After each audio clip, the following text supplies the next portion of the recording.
अस्सलाम वालेकुम। आज मैं आपके साथ साग की बहुत ही इजी रेसिपी शेयर करने जा रही हूँ कि इसे आप आराम से सारा साल इस्तेमाल कर सकते हैं इंशाल्लाह ताला। और आप झटपट से फ़ौरन ही साग को तैयार कर लेंगे और क्विकली ये तैयार हो जाएगा बनकर, लेकिन होगा इंतहाई लजीज और इंतहाई जायकेदार। रेसिपी को एंड तक देखिएगा, स्किप नहीं कीजिएगा। तो शुरू करते हैं। बिस्मिल्लाहिर्रहमानिर्रहीम।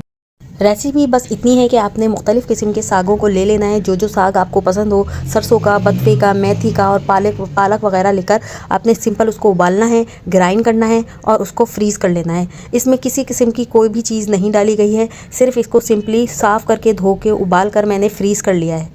चले फिर ले लेते हैं। इसको भगारने के लिए आधा कप तेल इसे मैंने गरम कर लिया है। उसमें डालूंगी 1 चाय का चम्मच सफ़ेद ज़ीरा और 1 खाने का चम्मच इसमें जाएगा लहसुन का पेस्ट।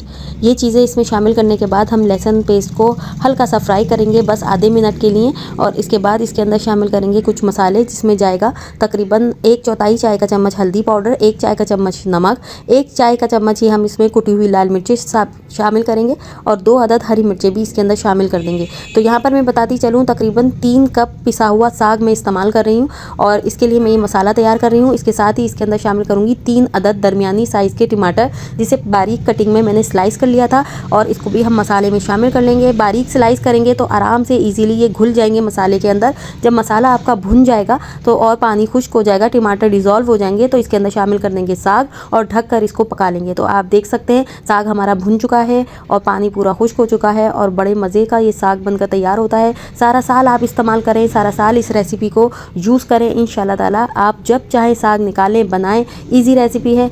मैंने इसके ऊपर डाला है देसी घी और ये जब मेल्ट होता है इसकी खुशबुओं के साथ जब आप साग खाएंगे, बहुत ही आपको लाजवाब लगेगा। पूरे साल आराम से बैठ के साग को खाइए और इसके साथ ही मुझे इजाज़त दीजिए। दुआओं में याद रखिए। अल्लाह हाफिज़।